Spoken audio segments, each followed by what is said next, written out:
What's up, listeners? It's Andrea. Today, we reminisce over old camping stories. We get a remix of the good old Space Net, and we ask the question, do you go off the path or stay on?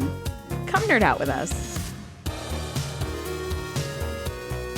Welcome to the TNG Podcast, the number one place in the Alpha Quadrant to geek out about all things Star Trek: The Next Generation. I'm your co-host, Shereese.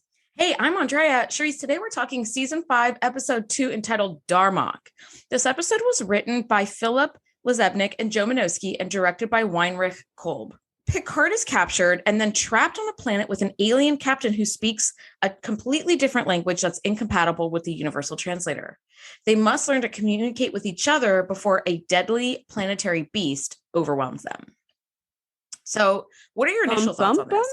Yeah. What are your initial thoughts on this? Okay, so here are my initial thoughts. I always skip this one. I thought this was a season 1 episode. As I think I mentioned in the season wrap episode that we had, I was just like, all of season 1, I was like, where's that one where they're saying Shaka when the walls fell? Where is that? And it's like season 1 went by and it wasn't there. Season 2 went by and it wasn't there. Season 3 went by and it wasn't there. I started to think I imagined it. And then boom, we get this episode in season 5.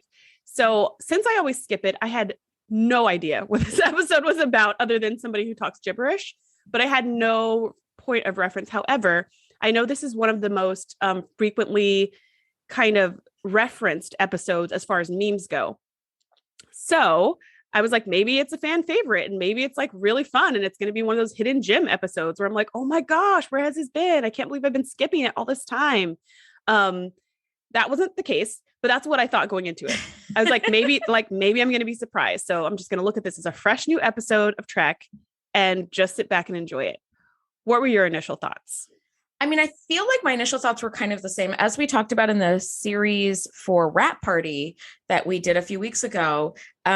It was the thing I was most looking forward to. And I was like really hoping that I was right, was that new sort of update to Captain Picard's uniform where he has like the gray, like undershirt with the red captain's jacket over it. And I was like, God, I really hope I'm right about this, because otherwise there was nothing good in this episode. Like that was my initial thoughts going into it. And I will say, I am so happy I was right. And this is the episode where he has, this red jacket. Yeah. So, I understand that like in the army, you go to boot camp and you get your head shaved and you get your beard shaved and all this stuff. Yeah. And then as you make your way through the ranks, and especially if you get into like special forces, they have what are called relaxed grooming standards, so that you can have a beard or you can keep your hair a little longer or you can, something different. And this read to me like relaxed grooming standards for Picard. Like he's earned his stripes. He has been with us enough consistently that now he can like change things up a little bit. And I really, really, really love this look on him. I always wanted that jacket. And actually one of our listeners who's amazing and interacts with us, found this jacket online and sent us the link. And it's like $150 after taxes and shipping. So it sounds about right.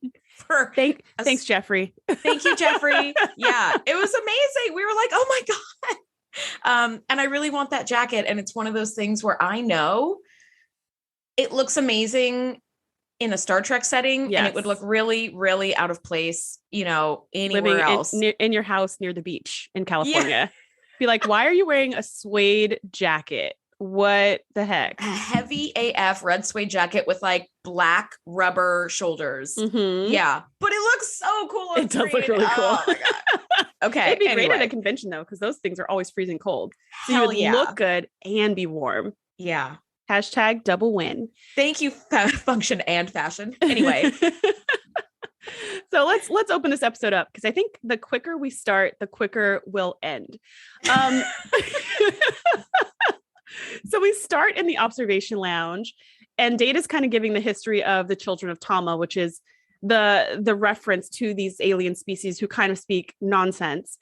And we find out that there's been a few encounters with them, with the Federation, like 7 times in the past 100 years. And it kind of reminded me of the Ferengi, right? Yes. When we first see the Ferengi in season 1, they said something similar where we've only seen the Ferengi a few times. We haven't had a lot of interactions. We don't really know anything about them. Yeah. And the one thing they did know about the Temerians or the children of Tama is that the few people who have interacted with them and actually spoken with them said that they are completely incomprehensible and impossible to communicate with. However, they've always seemed pretty friendly. So, that's a bonus. At least you're not afraid that they're going to, shoot you as soon as you turn around or something like that. They've just said that they're incomprehensible.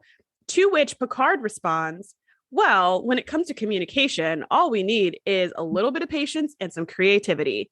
And I was like, really? That's all, huh? Okay. All right. Let's see if that's true. I feel like that's good old fashioned 24th century optimism. It sounds lovely. It does sound lovely.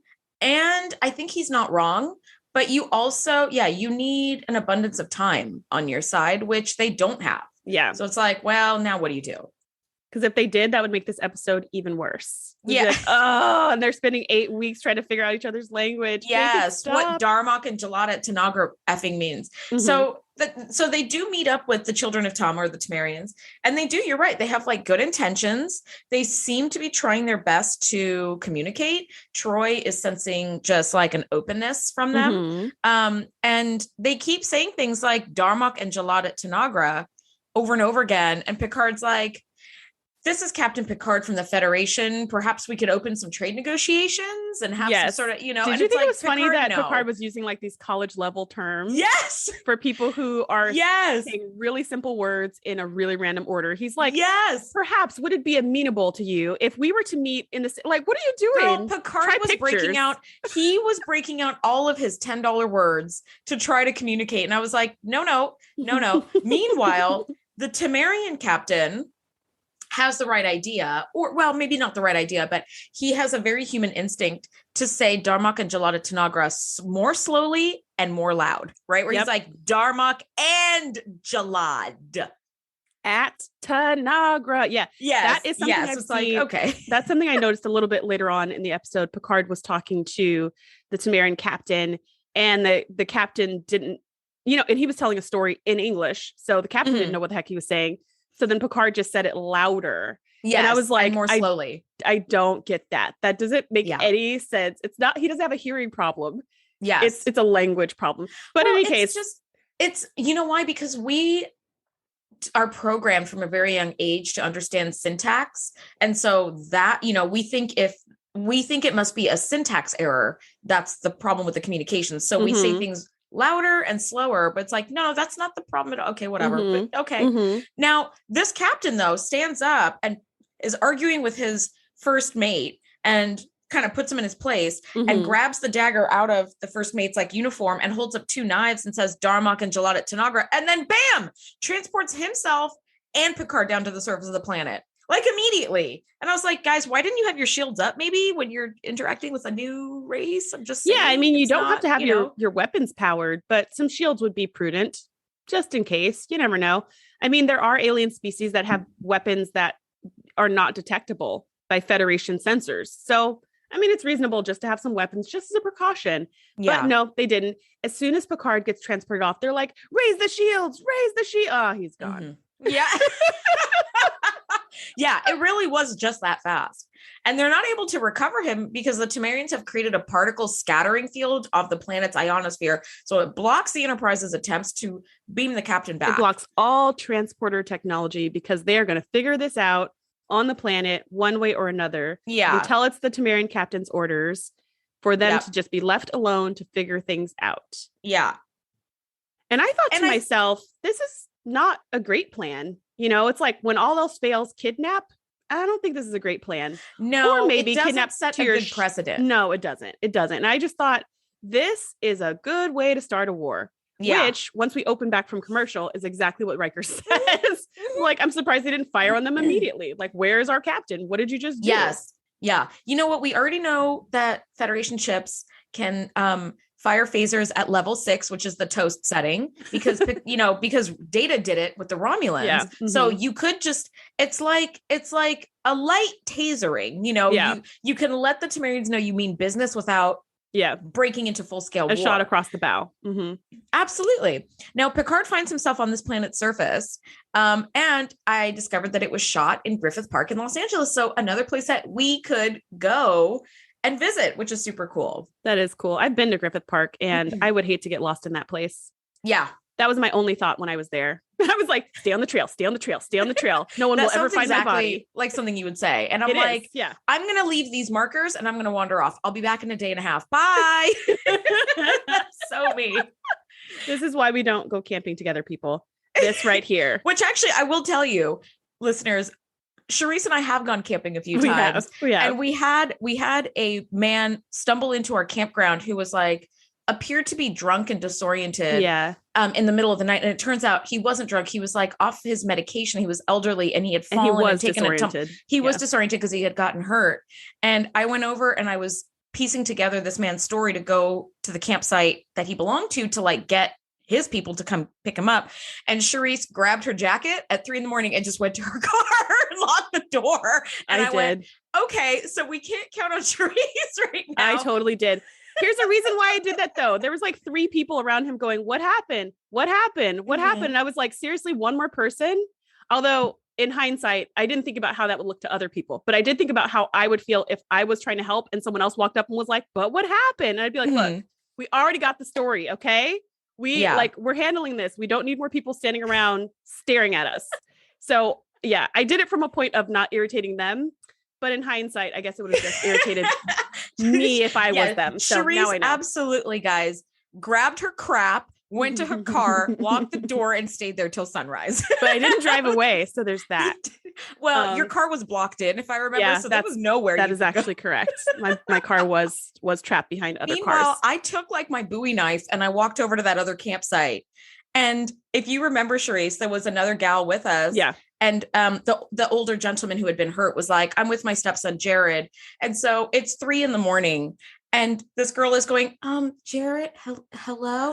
and I was like, are you fucking kidding me? So I grabbed my knife and I started banging it against the tent pole. And I was like, ding, ding, ding. Are you Jared? Get up. Come with me now. Let's go. And he was like, what? I don't even have my pants on. I was like, put some pants on. Your stepfather got like knocked over and he's disoriented. So come on. And this other girl was like, hello.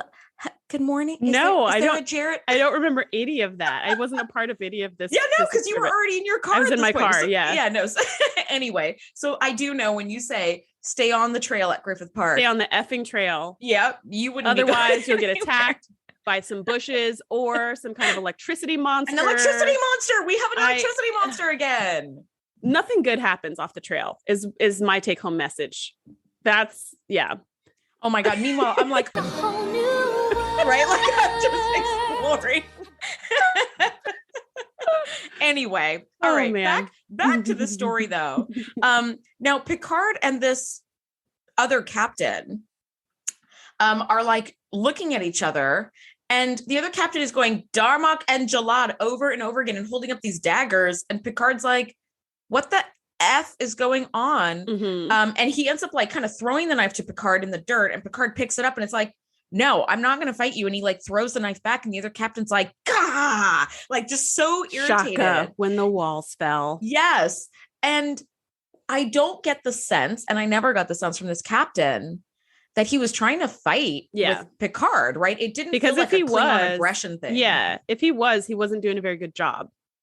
Because there was he never got into the captain's space. Like he never physically approached the captain within his personal boundaries. He always stayed far away. I mean, he threw the dagger, he kind of was like, I'm going to stay back. Like when there's a wounded animal or something, I'm going to stay back so that it knows I'm not trying to harm it.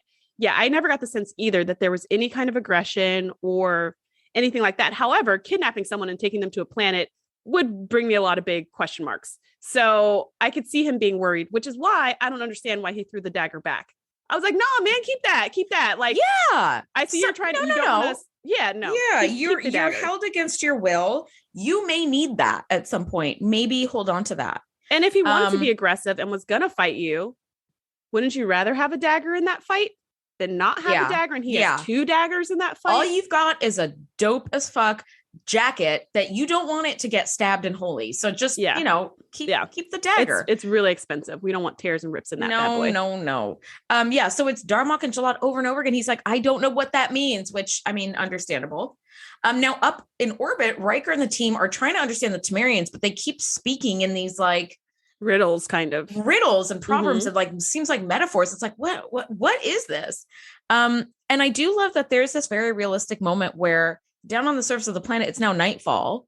The Temerian captain is chilling around his campfire, and Picard is trying and failing to make a fire just by rubbing the two sticks together. This again is what Andrea and I would be like in the woods. Andrea would have this big roaring fire, and I would be like, I saw this on TV with like a stick and a string or something, and like fire just comes up out of something, but it's not even really smoking here. Well, let me tell you, it's not surprising that Picard fails because it is ridiculously hard to make a fire by scratch. Like, it's super hard. I've never actually been able to accomplish it, which is why I always bring waterproof matches and a lighter with me, and probably a backup lighter too, because they're small and they don't take up a lot of space. Yeah. So never. But they beam down with nothing but daggers, so they really had to figure it out. Yeah. The Temerian captain is like, do, and just makes this glorious fire. And Picard is like, oh my God, Suede, don't fail me now. Like, keep me warm. Right. Seriously. And I thought it was so funny that if Picard really thinks, because he does say like, oh, you want me to come sleep near your fire so you can stab me in my sleep? I'd rather freeze to death. And I just thought, well, if you're so afraid that he's going to stab you, why are you trying to build your campfire 20 feet from his campfire? Yeah. Maybe go 50 feet, maybe 100, maybe go into a cave. Yeah. This is the time to literally take a hike. Literally hike away and go build your fire somewhere else. Like, this isn't, He's close enough to see the fire, but not close enough to feel the fire. That made no sense.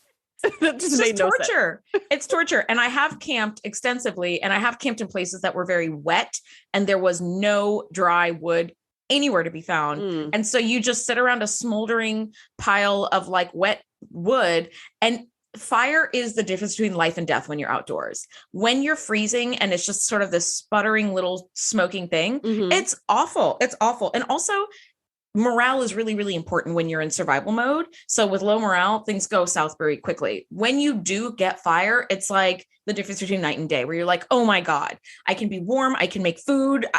There's hope. There's light. There's, so finally, by doing some research, I found that the Temerian captain's name is Dathon, throws Picard a burning log from his own fire, kind of picks it up and tosses it. And that log was so cool. Like, I was like, how did the props department make that torch? Because the fire was just like perfect and beautiful, but also it looked like it was made out of wood, which it couldn't have been because it would have probably burned up.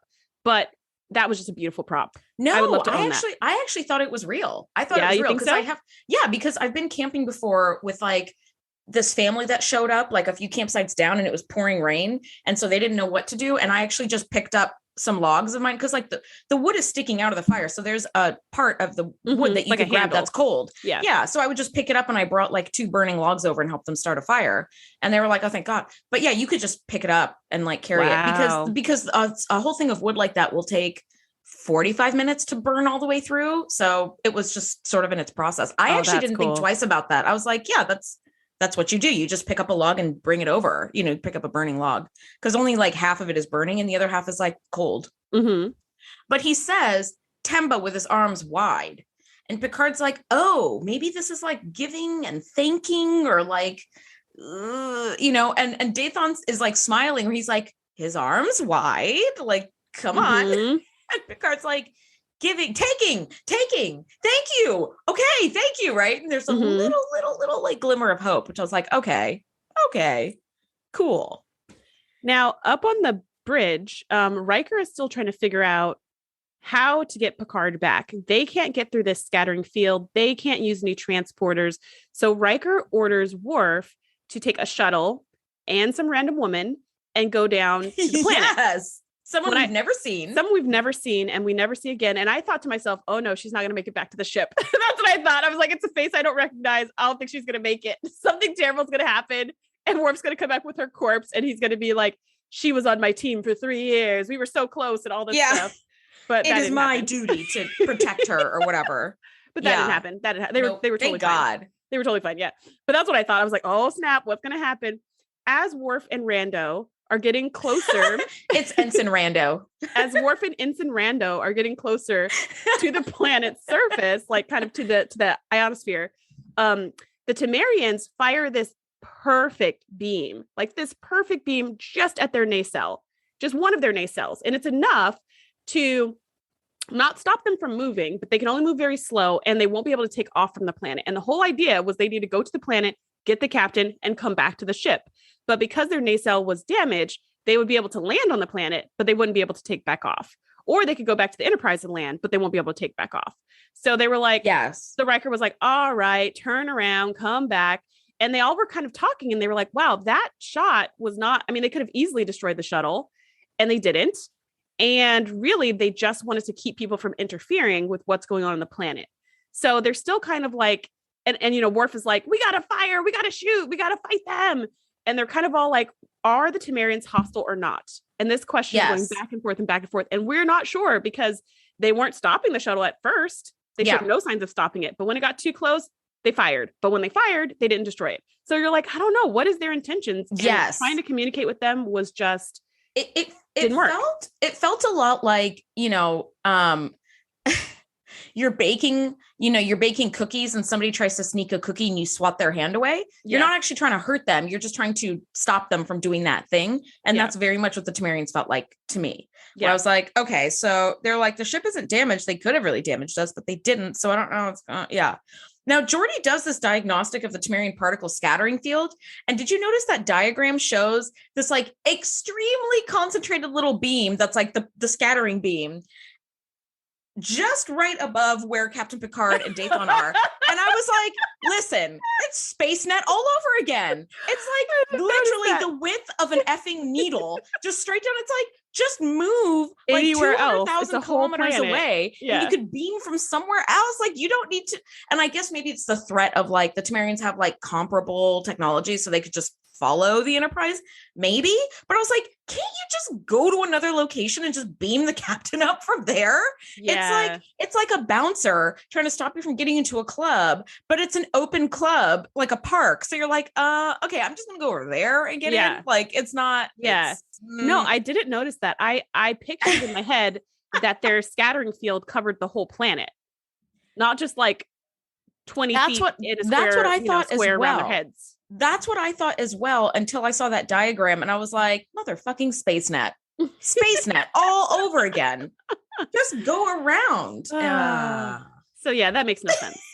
That makes no sense. Meanwhile, on the ship, Data and Troy are trying to, they have a video recording, which now that I'm thinking about it, when did they make a video recording of whenever they're on the view screen? I don't know, but they have maybe it's like an auto record when the view screen is not, who knows? I mean, I feel like that would be smart because then you could, you know, if there's an investigation into how the Klingons, whatever, you know, you could be like, well, we've got, you know, the Zoom meeting. Yeah. We've got the Zoom meeting that we could just refer to. But this reminds me of the episode where there was like the witch hunt and they had footage of the warp core just going all the time and they saw exactly when it blew up, but they couldn't just rewind to see when the person sabotaged it. And it's just like, oh, if everything's being recorded, that kind of makes sense.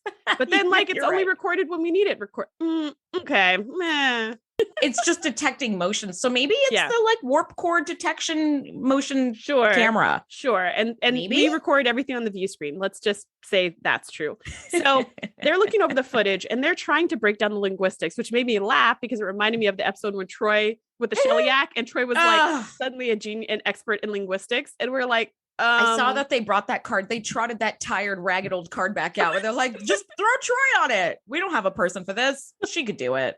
Yep. She's good at feelings. Data. That sounds like a winning combination to figure out these linguistics. So, but they do discover that the Temerian people speak in metaphors. Everything they say is in metaphors.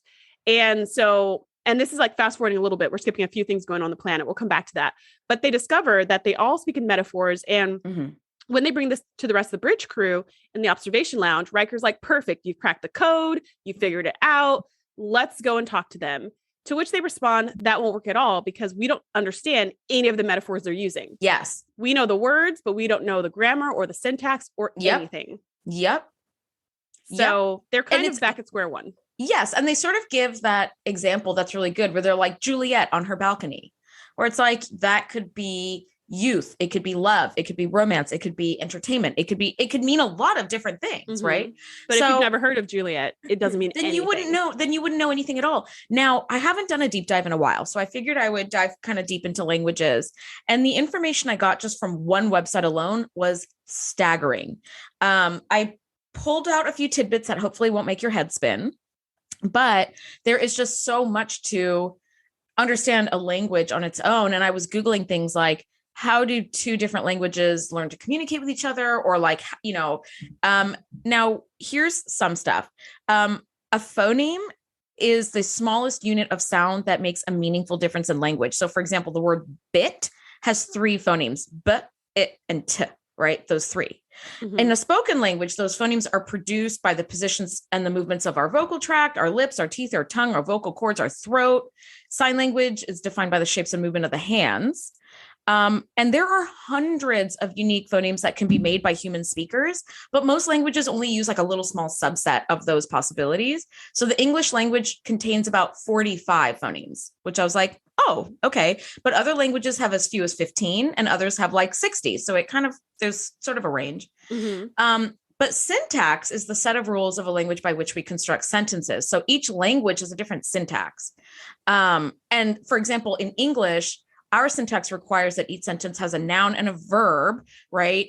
Each of which may be modified and stuff like that. So the syntax is very different, which is why it's so difficult to, if you're not accustomed to, for example, I don't speak any Asian languages. And if I were to try to like learn Chinese or Japanese, my mind is wired to the English syntax where you have a noun and a verb in every sentence. And it doesn't make sense if you don't, right?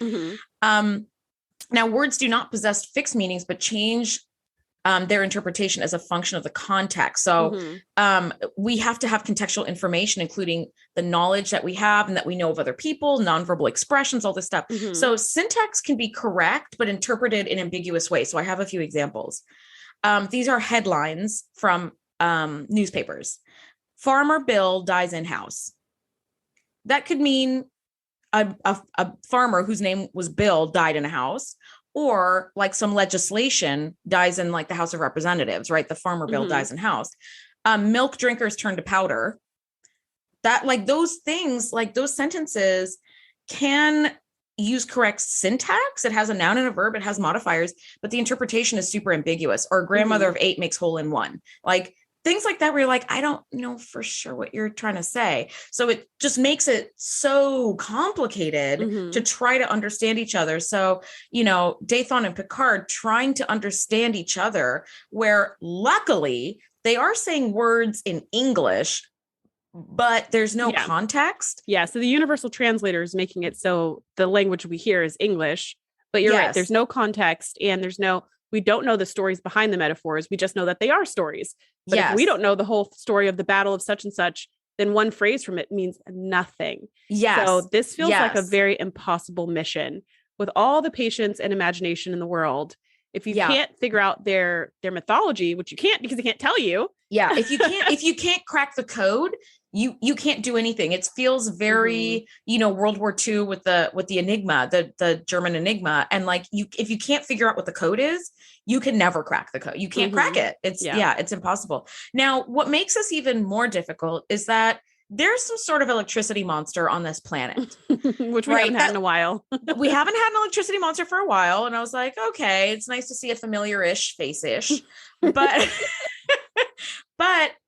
this monster can kind of like is sort of like cloaked kind of Romulan. It can kind of like come in phase and come out of phase, which is super interesting. And when it comes in phase, it looks a little bit like a combination of like a Triceratops and the Predator from the movie Predator. It looks a little bit like that. And it growls like a really scary growl, and it knocks off dirt from the mountain and tosses over rocks and stuff. So you just know it's coming, and then boom, it's there, and then boom, it's gone. It's a pretty scary bad guy. Yes. And at this point, Picard wakes up from his little smoldering fire and finds Dathan is gone, but his logbook is where he left it. So Picard's like, I'm sorry for the intrusion, but I need answers. And as Picard is reading through this to find some clues, Dathan comes frantically running, and some kind of electricity monster is after them.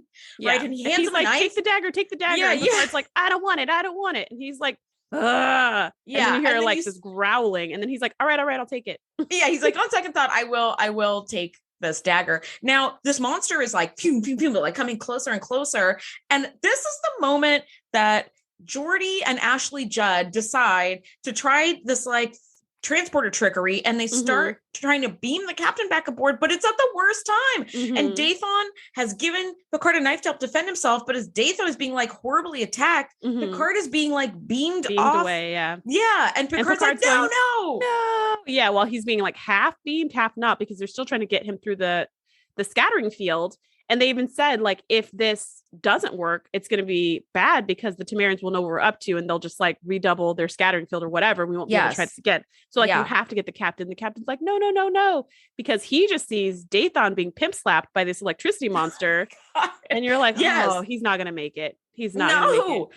And it also feels like, because, you know, they were doing this like high tension bullshit where they're like, I don't know, I only have part of his, you know, transport phase or whatever. I only have part of his pattern. I can't, you know, and Picard is being half transported for what feels like 45 minutes while this poor Tamarian captain is being beaten senseless by this cloaked monster. And you're like, oh, dear God.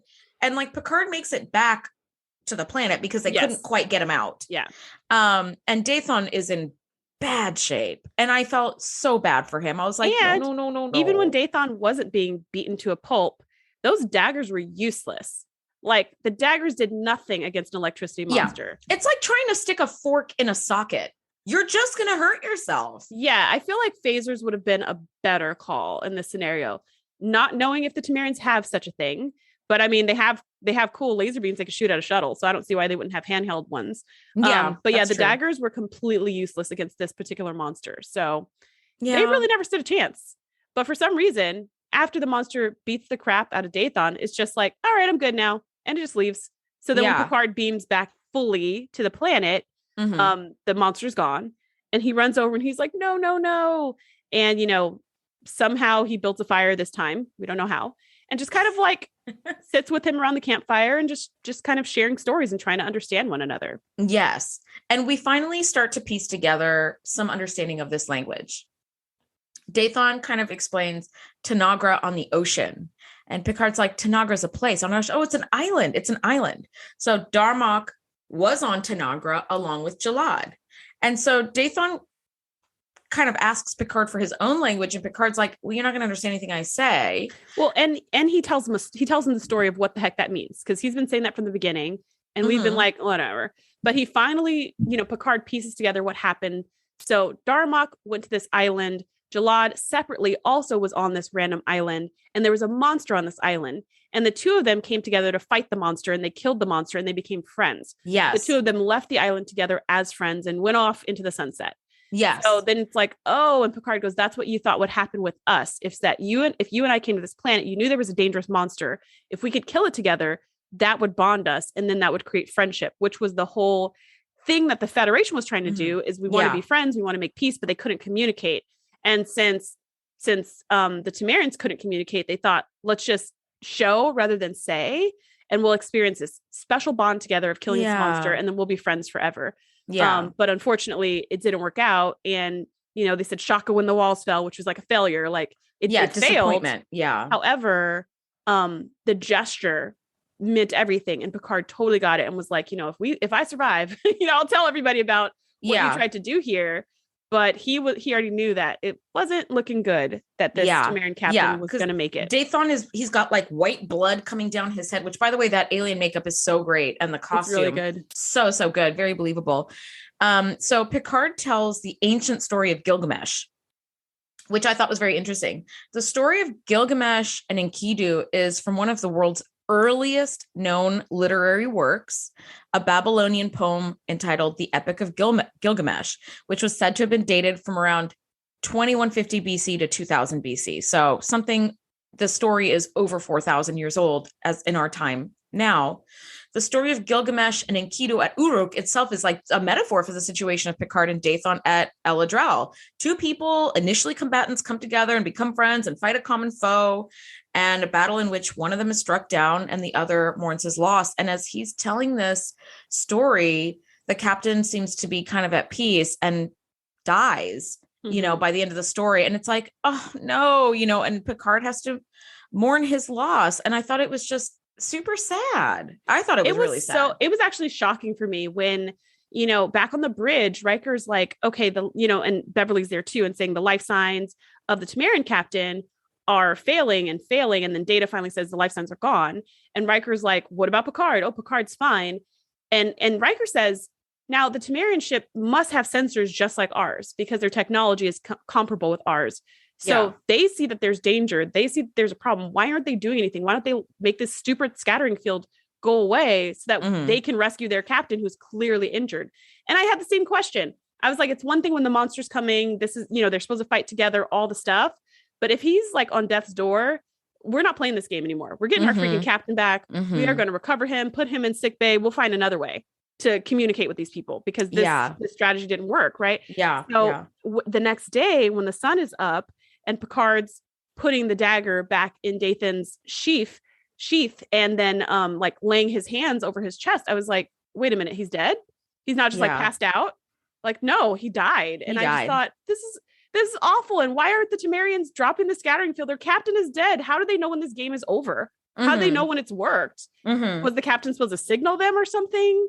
They must have sensors that show them this. However, later on, Picard's the one who tells them that their captain died. So apparently they don't have sensors to know that. Not well enough to know, like to be able to maybe read life signs like that.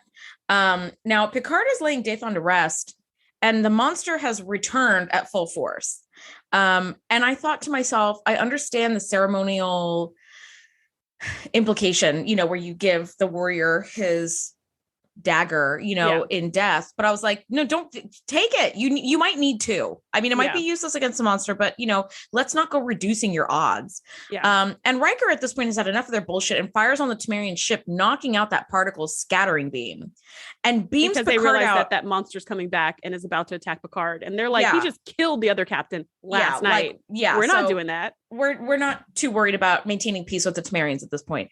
So they beam Picard out in the nick of time as the electricity monster was about to like strangle him. Maul him. Yeah. Yeah. And the Temerians and the Enterprise at this point, because now shots have been fired, they're starting to battle it out. But Picard rushes to the bridge and informs the Temerians. It gets ugly really quickly. And you realize that the Enterprise is dramatically outmatched. Yes. They disable all of the Enterprise's shields, weapons, in like seconds, and propulsion in about 30 seconds. Yeah. You're like, ooh, we shouldn't have picked a fight with them. No. They don't have life sign readings, but they can kick all of our asses. Yeah. Yep. So Picard rushes to the bridge and informs the Temerians that Dathan has died. And actually Picard brings back the logbook as well. And the Temerians are like very, very saddened by the loss, but they respect what Picard has done and they accept the peace and they kind of go their own ways. I think that is when they say the captain's name. They say Picard and Dathan at whatever the name of that planet is they were at. Yeah. And it was like, that's cool. Now they have a new metaphor or something in their language. Yeah.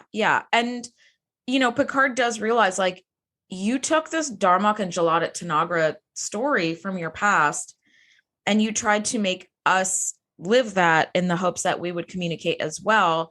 And in this final scene, Riker brings, the damage reports to Picard, who's reading the Homeric hymns, hoping that understanding our own metaphorical culture may lead to greater understanding with the Temerians. But Picard, one thing that really blows my mind is that Picard notes to Riker that like Dathan knew that this monster was down there and sacrificed his life in hopes of communication. And he's like, I wonder if I would have been willing to do the same. And that just made me really like sad. That really hit me in the feels. I was like, oh my God. Like it was so important to have peaceful communication between these two cultures that the universal translator cannot overcome. That this captain knew, like, I might lose my life down here and that's okay. Which now we understand why his first officer was arguing with him so much in the beginning when he was like, oh, we'll just do the Darmok and Jalad thing. And the first officer was like, no, we need to just leave. We need to get out of here. And these people don't get us. We don't get them. That's fine. And he was like, no, it's really important. So now we understand that whole argument was not something against the Federation or for them to fight or anything. It was trying to spare their captain's life. And after Picard tells them that their captain died, he tries to offer the dagger back, as a memento along with the logbook. And the first officer just says, no, keep it. Like that's your memento of the events that were here today. So the Temerians go off into the sunset and Picard goes into the ready room with Riker to chit chat. And after Riker leaves, he kind of looks down at the dagger on his desk And it's just a reminder of everything that they've been through and what that dagger cost. And I thought to myself, what they were trying to do in this episode was very interesting. Would I ever watch this episode again? No. But what they were trying to do was kind of interesting, right? How do two people communicate when there's no way for them to communicate? And I don't have an answer to that. And so I don't think I could write a good story along those lines at all.